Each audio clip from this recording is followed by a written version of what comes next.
नमस्कार दोस्तों, आप सभी का स्वागत है। दोस्तों, आज हमारे देश के प्रधानमंत्री नरेंद्र मोदी जी का जन्मदिन है, जो कि बहुत ही खुशी की बात है। तो आइए सब मिलकर मोदी जी को जन्मदिन की देते हैं बधाई। मोदी जी, आपको जन्मदिन की बहुत बहुत बधाई हो।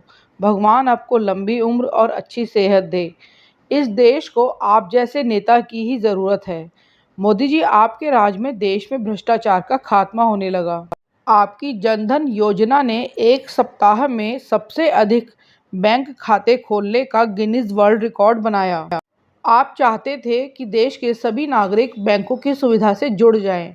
जीएसटी की टैक्स व्यवस्था ने वित्तीय क्षेत्र में सुधार किया। और मोदी जी, आपने 70 सालों से जो धारा 370 कश्मीर में लगी हुई थी, उससे आपने कश्मीर को स्वतंत्र कर दिया। अब वहाँ पर कश्मीरी पंडितों और वहाँ के सभी नागरिकों को वे सब फायदे मिलने लगे, जिन्हें वे कई सालों से प्राप्त नहीं कर पा रहे थे। और वहाँ रोजाना जो दंगे फसाद होते रहते थे, सब शांत हो गए।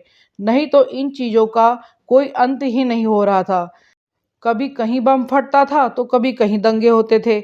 आपकी सरकार से हमें शांति का माहौल मिल पा रहा है, नहीं तो पुलिस पर पत्थर बरसाने की घटनाएं होती रहती थीं, जो बिल्कुल सुनने को नहीं मिलती। वरना तो ऐसी घटनाएं हृदय को बड़ा ही दुख पहुंचाती थी। और स्वच्छ भारत अभियान का कार्य एक बहुत ही सराहनीय कार्य रहा। गांवों में शौचालय की व्यवस्था करवाकर वहां के लोगों के जीवन में तो बहुत बड़ा सुधार किया ही, और साथ में स्वच्छता को बढ़ावा दिया। आप लोगों की परेशानियों को नज़दीक से जानते हैं कि गांव की महिलाओं को इस परेशानी का बहुत सामना करना पड़ता था।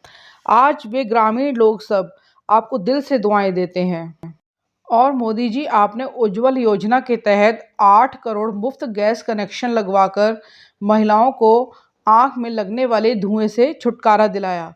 नहीं तो चूल्हे के लिए, ईंधन के लिए लकड़ियों का, उपलों का इंतजाम तो करना पड़ता ही था। उसके बाद भी आंखों में धुआं लगता था। आज उनके लिए खाना बनाना बहुत ही आसान हो गया है। मोदी जी, आपने सर्जिकल और एयर स्ट्राइक के द्वारा सेना को पूरी छूट दी कि वह पाकिस्तान को मुंह तोड़ जवाब दे। जो देश हमारे देश में आतंकवादियों को घुसपैठ करवाता था, उसे उसी के घर में जाकर हमारी सेना ने सबक सिखाया। जब देश के सभी लोग सो रहे थे, तब हमारे देश की सेना ने पाकिस्तान को मुंह तोड़ जवाब दिया। उन्होंने आतंकियों के लॉन्च पैड्स पर हमला करके उन्हें खत्म कर दिया। इसके बाद 26 फरवरी 2019 को बालाकोट एयर स्ट्राइक से पाकिस्तान को मुंहतोड़ जवाब दिया। भारतीय जवानों ने पाकिस्तान की सीमा में घुसकर आतंकियों के ठिकानों को ध्वस्त कर दिया। आपके बुलंद इरादों के आगे डोकलाम आदि विवादों में चीन को भी मुंह की खानी पड़ी। मोदी जी, आपने 3 तलाक जैसी कुप्रथा पर रोक लगवा दी।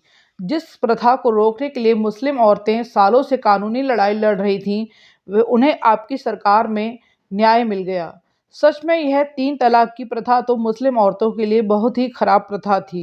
मुस्लिम औरतों को हमेशा एक डर घेरे रहता था कि कब पति से किसी बात पर लड़ाई हो और उसे गुस्सा आ जाए तो वह 3 बार तलाक शब्द का प्रयोग करके औरत को घर से बेघर कर सकता है। इस कुप्रथा को रोककर आपने मुस्लिम महिलाओं को सम्मान दिलवाया है। मोदी जी, आपने सालों से चल रहे धार्मिक और कानूनी मसले अयोध्या विवाद की समाप्ति की और न्याय करवाया। आपने इस मुद्दे को ऐसे संभाला कि मुस्लिमों ने भी इसके फैसले का स्वागत किया और राम मंदिर निर्माण का कार्य शुरू हो गया। मोदी जी, आपने ऐसे कितने ही कार्य किए हैं और कर रहे हैं जो हमारे हृदय को छूते हैं। कोरोना काल में आपने देश की बागडोर को बहुत अच्छे से संभाला। आपने अपने देश की जनता से अपना संपर्क हमेशा बनाए रखा, चाहे वो कोरोना काल में थालियां बजवाकर या फिर मोमबत्तियां जलवाकर हो। इन सब चीज़ों से देश की जनता आपसे जुड़ी हुई रहती है। अब जब आपने 15 अगस्त को तिरंगा झंडा लगाने के लिए कहा, तो सभी लोगों ने आपकी बात मानी और घर घर तिरंगा लहराया। आप सभी लोगों से तो एक एक करके मिल नहीं सकते, लेकिन आपके इन कार्यों से जनता अपने आप को देश के प्रधानमंत्री से जुड़ा हुआ पाती है। इन सब कार्यों के लिए आपको और आपकी सरकार को जितना भी धन्यवाद दिया जाए उतना ही कम है। आप जैसे होनहार नेता की हमें सदा ही ज़रूरत थी, ज़रूरत है और ज़रूरत रहेगी। भगवान आपको अच्छी सेहत, लंबी उम्र और सब खुशियाँ दे। एक बार फिर से आपको जन्मदिन की बहुत बहुत शुभकामनाएं।